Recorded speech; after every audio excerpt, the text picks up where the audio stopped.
Bapak Muhajir dipersilahkan. Bisa di situ boleh.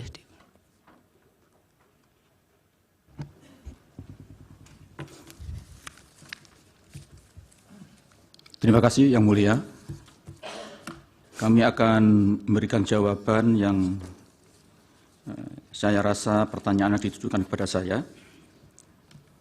Mohon maaf kami mencatatnya kurang cermat kalau mungkin, sehingga nanti kalau memang ada pertanyaannya, jawaban saya yang kurang tepat, mohon bisa diingatkan. Hal yang disampaikan oleh Ketua Majelis Hakim, Bapak Yang Mulia Bapak Soeharto, kami kira saya sudah menjawab semuanya.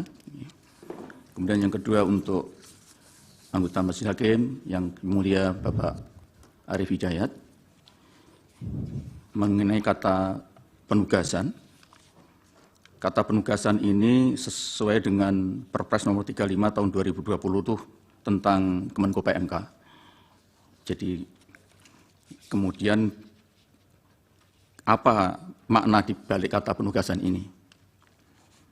Tentu saja penugasan yang dimaksud adalah dalam kapasitas saya sebagai pembantu presiden, bukan dalam kapasitas yang lain. Gitu ya. Kami tidak bisa memberikan per definisi secara tepat, gitu. Tetapi sebagai contoh saja, di samping kami ini melaksanakan tupoksi yang sudah ada di dalam Perpres, kami juga melaksanakan tugas-tugas di luar tupoksi kami.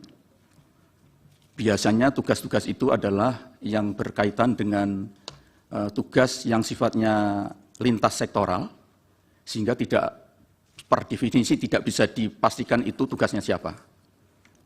Kalau kami boleh mengambil contoh, Yang Mulia, misalnya sekarang ini, untuk penanganan mudik.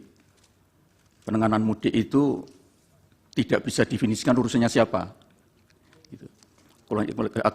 Dengan kondisi seperti itu, Presiden bisa saja menunjuk salah satu Menko untuk ditugasi untuk melakukan koordinasi. Karena itu yang kami koordinasikan, Yang Mulia, sebagian besar malah justru bukan menteri yang berada di dalam koordinasi kami, menurut Perpres nomor 35 tadi. Misalnya Menteri Kapolri, misalnya. Kemudian ada Menteri Perhubungan, Menteri PUPR, Menteri Perdagangan. Yang menteri yang berada di dalam koordinasi saya cuma satu saja, yaitu Menteri Agama. Nah, ini kami mendapatkan surat penugasan. Kemudian ada juga tugas yang sifatnya simpel. Misalnya kami mendapatkan tugas dengan surat tugas untuk mewakili beliau, untuk menghadiri upacara atau acara tertentu. Di situ saya sebagai wakil dari mewakili beliau untuk menyampaikan pokok-pokok pikiran.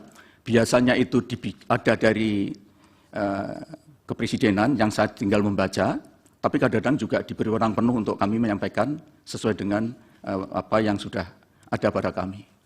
Demikian Yang Mulia yang bisa kami jelaskan. Mohon izin Pak Ketua. Mohon maaf Prof. Iya. Cair. Saya mendalami berikutnya sedikit. Nah, ini sesama guru besar di rangka pendahulu misalnya saya. Silakan Yang Mulia. Saya tanya begini, pernahkah ada tugas-tugas yang agak aneh-aneh gitu?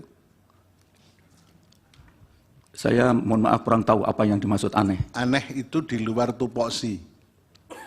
Setahu saya tidak ada. Tidak ada ya? Tidak ada. Terima kasih. Iya.